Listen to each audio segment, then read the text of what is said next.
Assalamualaikum warahmatullahi wabarakatuh. Waalaikumsalam warahmatullahi wabarakatuh. Selamat pagi menjelang siang para mahasiswa Ibu. Hari ini kita sudah sampai di pertemuan yang ke-6 ya. Sudah pertemuan yang ke-6, di mana pertemuan ke-6 ini materi kita membahas mengenai persamaan diferensial yang dapat dipisah. Jadi di sini kita sudah tahu sebenarnya persamaan diferensial itu merupakan sebuah persamaan yang dia merupakan memiliki fungsi di mana fungsi tersebut itu merupakan fungsi tersebut apa? Yang dia memiliki variabel. Jadi sebelum kita kepada materi yang berikutnya, ada baiknya kita mulai perkuliahan kita ini dengan membacakan surat As-Saff 10 dan 11 yang dipimpin oleh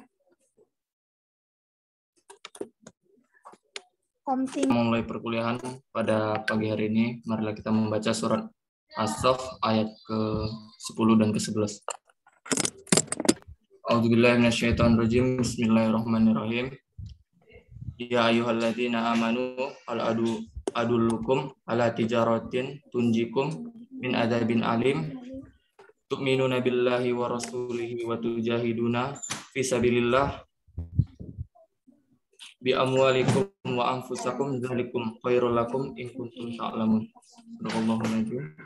Jadi sebenarnya tujuannya di sini adalah apa? Untuk memberikan kalian itu bisa memisahkan antara persamaan-persamaan yang ada, bisa membedakan antara persamaan diferensial biasa, persamaan diferensial tingkat 1, yang dia dapat dipisah, yang dia bersifat homogen, dia bersifat linier. Dia aplikasinya apa sih di dalam kehidupan kita? Yang mana pasti ada aplikasinya dalam kehidupan kita. Salah satunya misalnya menghitung apa? Menghitung rotasi pada perputaran roda. Nah, itu dia boleh dicari dengan persamaan diferensial untuk menghitung itu. Sebenarnya itu dia. Tapi di mana dalam suatu persamaan itu tidak hanya memuat satu buah persamaan saja, tidak memuat satu buah fungsi saja dalam satu persamaan, tapi memuat beberapa fungsi. Ya, inilah salah satunya yang akan kita pelajari merupakan persamaan diferensial orde pertama pada yang dapat dipisah. Di mana di sini dia dalam satu persamaan dia mengandung dua buah fungsi, di mana fungsi fx, y dx ditambah dengan fungsi qx, y dy sama dengan 0. Jadi di situ dia. Di sini kita baru coba lagi membahas mengenai persamaan diferensial orde pertama. Di mana persamaan diferensial orde pertama itu merupakan dia persamaan matematika untuk fungsi satu variabel atau lebih yang dia memiliki turunannya, yang dia memuat sebuah turunan. Jadi di sinilah kita tahu bahwasanya definisinya itu merupakan turunan dalam berbagai orde. Di mana persamaan diferensial itu ada orde-ordenya. Ada orde 1, orde 2, orde 3, dan orde polinomial. Artinya kalau sudah lebih dari 3 merupakan orde polinomial. Kalau dia masih satu orde, artinya masih orde pertama. Jadi bisa dilihat yang kemarin kan kita sudah mempelajari mengenai orde dan tingkatannya. Membedakan antara orde dalam persamaan diferensial tersebut. Di sini saya coba membahas lagi mengenai suatu persamaan diferensial orde 1 yang dapat dinyatakan secara dalam bentuk umumnya ada bentuk implisit maupun eksplisit. Di mana bentuk implisitnya dia di sini adalah fx, y dy per dx sama dengan 0 atau fungsi dari x, y aksen sama dengan 0. Sedangkan bentuk implisitnya dia merupakan dy per dx sama dengan fungsi dari x, y atau y aksen sama dengan fungsi dari x, y.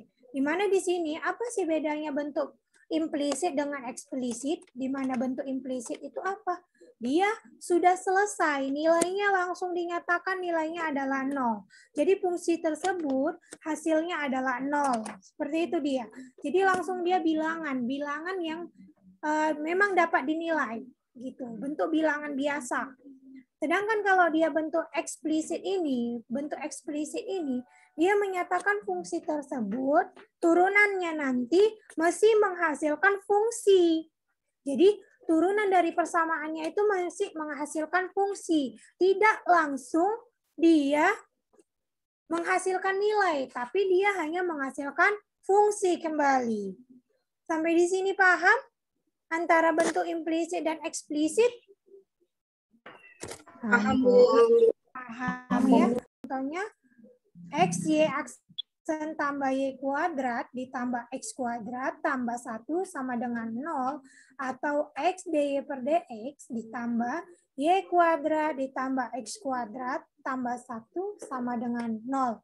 Jadi bentuk lainnya ini, bentuk lain dari yang ini, nah, bentuk lain dari sini, itu adalah dy per dx. Ini sebenarnya sama, ya kan? Sama enggak? Antara ini dengan ini. Sama? Sama. Kenapa? Karena kan dia di sini dy per dx di sini. Dy per dx ini merupakan bentuk lain dari turunan y aksen. Jadi y aksen itu kan merupakan lambang dinyatakan turunan. Karena kemarin kan kita sudah membahas mengenai notasinya. Ada yang dia menyatakan turunannya dy per dx. Ada yang dia menyatakannya turunannya y pakai tanda aksen di atas. Ada dia yang menyatakan turunannya itu dengan apa? Dengan titik atas ataupun langsung dengan angka. Misalnya Y1, berarti dia turunan pertama. Kan itu. Karena ini kita masih dia turunan pertama, maka dia Y aksen di sini. Y aksennya 1 kali, makanya di sini dy per dx-nya juga hanya 1. Ketika di sini Y aksen-aksen berarti 2 kali penurunan, maka di sini juga dia lambangnya ada tanda 2-nya di atasnya ini. Paham ya? Nah, dan ternyata persamaan ini merupakan persamaan diferensial bentuk implisit. Kenapa tadi ini dibilang bentuk implisit? Persamaan yang nomor 1 ini. Karena Kenapa? hasilnya Langsung menghasilkan nilai, Bu. Iya, karena dia mesti menghasilkan nilainya 0. Sedangkan yang 2 dinyatakan apa? Eksplisit, Bu. Eksplisit. Kenapa dikatakan eksplisit? Siska, Karena kenapa masih Siska? Karena tidak ada nilainya ya, Bu. Tidak ada nilai. Karena tidak, gimana ya? Karena dia menghasilkan Karena belum ada nilainya, Bu. Iya, dia masih menghasilkan fungsi itu sendiri. Dia tidak langsung memberikan nilainya karena memang dia tidak memiliki nilai hasil yang dalam bentuk bulat, tapi dia masih ke dalam bentuk persamaan. Baik. Oke, ini dia definisinya. Di mana dikatakan definisi persamaan diferensial order pertama yang dapat dipisah adalah jika pemisahan ini bisa dilakukan, maka persamaannya dapat dituliskan dalam bentuk f y dy ditambah g x dx sama dengan 0. Sehingga ketika dia sudah dapat kita pisahkan, maka kita dapat mencari solusi dari persamaannya. Dengan apa? Mengintegrasikannya. Jadi di sini kita punya bentuk umum dari persamaan diferensial yang dapat dipisah itu adalah ini. F, Y, dy ditambah G, X, dx, dy, dx sama dengan 0. Apabila kita lakukan integrasi, pengintegralan, kita akan mendapatkan solusinya dengan satu tetapan sembarangka. Jadi kesembarangka di sini adalah nanti berupa konstantanya. Konstantanya itu apa? Terkadang ada dibuat di buku di sini adalah C. Ini saya buatkah biar kita nggak bingung karena dia konstanta. Jadi kita integralkanlah fungsi dari f y dy ditambah fungsi g x dx. Baik, ini dia contohnya. Sebelum ke contoh, nah dari sini, dari definisi persamaan diferensial ini, kita dapat memisahkannya. Bentuk umumnya ini bisa kita buat menjadi dua buah bentuk. Di mana tadi kan kita punya fungsi dari f y dx ditambah g y dx sama dengan 0. Ya, tapi kita balik aja deh. Ini kita balik di sini. Ini coba kita balik menjadi yang f-nya ini jadi x, berarti x dx ditambah g y dy sama dengan 0. Ketika fungsinya tersebut sudah lama ini kan artinya dia sudah langsung mengandung unsur-unsur yang hanya satu fungsi mengandung satu variabel dan sama-sama diturunkan pada variabel yang sama-sama diturunkan terhadap variabel itu sendiri. Paham maksudnya kan? Ini kan sudah Y, ini sudah Y, di sini juga sudah Y. Y diturunkan terhadap DY, sudah pastilah dia fungsi yang sama. Sedangkan yang di sini G-nya adalah X dengan DX. Sudah juga sama-sama si fungsi G ini mengandung variabel-variabel X yang dia diturunkan terhadap si X itu sendiri. Sudahlah dinyatakan bahwasanya ini adalah bentuk umum dari persamaan diferensial yang dapat dipisah. Seandainya lah kita punya fungsi yang dia mengandung dua buah M, maaf ya, tulisannya agak ya cantik lah ya.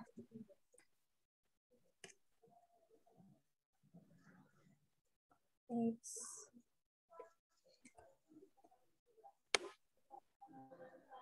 dikali R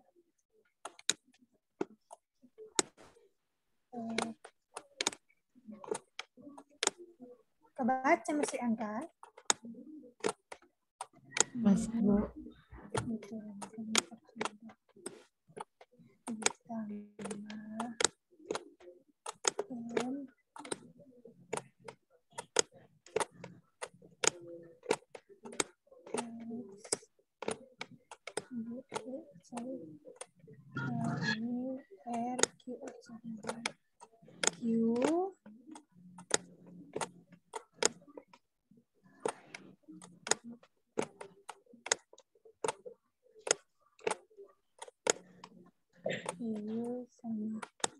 sama dengan 0. Nah, coba lihat persamaan yang saya tuliskan ini dengan persamaan yang di atas ini, yang ini. Apa bedanya? Di fungsinya terdapat X dan Y ya, Bu? Di fungsinya terdapat X dan Y. Lebih tepatnya bagaimana? Di fungsinya, Bu. Boleh? Siapa ini yang mau menjawab, yang mencoba menjawab? Yang di rumus itu kan, Bu, F, Y, DY ditambah GX, DX. Berarti yang satu kelompok di kiri ini pas Y sama Y. Yang di kanan X sama X. Sementara yang Ibu catatkan di sini, di layar, itu bercampur, Bu. X dan Y, yang kanan dan kiri, Bu. Iya, jadi di sini dia masih fungsinya tuh masih fungsi campuran dalam persamaannya, di mana satu sisi, di sisi sebelah kiri dari penjumlahan, dia masih mengandung X dan Y. Sedangkan dia mau diturunkan terhadap siapa? Si DX. Sehingga di sini dia masih bentuk campuran. Jadi tidak langsung bisa kita integrasikan seperti di sini. Kalau yang persamaan pertama ini kan langsung bisa kita integrasikan. Kenapa? Karena sudah sama. Ya kan? Nah, sedangkan yang ini dia juga belum. Di sini juga mengandung 2, X, Y, DY. Dia di sini mau diturunkan terhadap si DY. Tapi masih ada si NX di sini. Sehingga kalau kita mau memisahkannya, kita apakan ini? Dikatakan dengan fungsi yang sama, Bu. Bagaimana Hajar?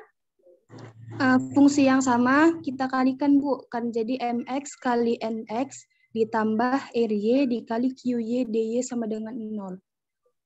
Dikali. Kalau nggak dikali apa nggak makin nambah dia hajar? Dipindahkan, Bu, dengan fungsi yang sejenis. X dengan X, Y dengan Y gitu, Bu. Iya. Bagaimana kita mau mindahkannya? Kita ambil aja gitu. Kita cabut tuh, pindahkan gitu atau gimana? Gimana cara kita mau memindahkan dia? Jadi luas kanan dan luas kirinya tuh harus kita apain? Ya, kita bagilah dia. Dengan siapa? Ya, yang sebelah sini kita bagikan. Berarti kan yang mau kita hilangkan si RY. Ya kan? Yang di sini mau kita hilangkan si NX. Sudah pastilah, berarti kita bagilah dia dengan si R, Y, dikali NX. Ya, benar? Benar? Benar? Ya kan? Sehingga nanti di sini yang tinggal apa? MX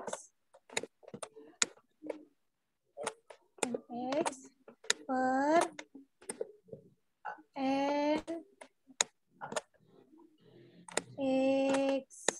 NX.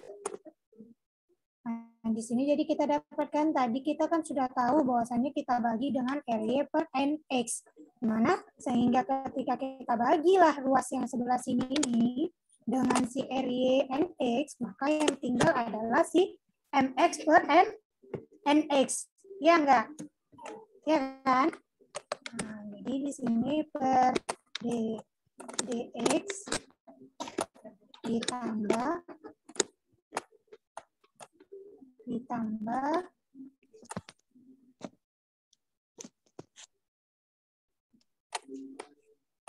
Q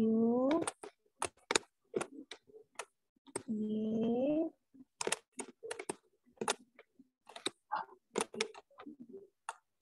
per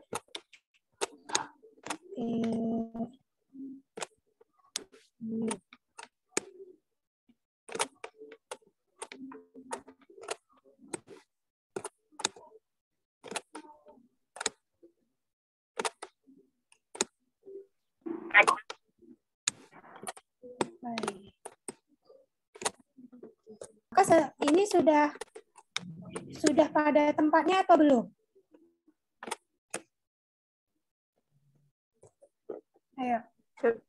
Ini sudah? Sudah ya? Karena dia MX per NX dan diturunkan terhadap si DX, sedangkan yang ini adalah QY per RY diturunkan terhadap DY sama dengan 0. Jadi di sini sudah pasti dia sudah sama. Jadi ketika sudah sama ini cukup tinggal kita apakan? Ya masing-masing kita integrasikanlah. Tinggal kita kasihlah tanda integral di sini. Nah, dapatnya berapa? Jadi nanti kita integralkan masing-masing dulu, ya. Sampai sini paham? Paham, Bu. Baik. Kita lanjut. Nah, ini dia contohnya. Ketika ada DY per DX sama dengan E pangkat X kurang Y. Persamaan ini dapat kita tuliskan dengan seperti ini juga. Oke. Karena dia kan sama-sama pangkat, ketika dia pangkat min sudah pastilah dia adalah bentuk dari 1 per X, kan itu dia ya. Bentuknya dari 1 per X itu. 1 per X. Sehingga inilah dia jadinya. Makanya dia jadi dapat kita tulis DY per DX sama dengan E pangkat X per E pangkat Y.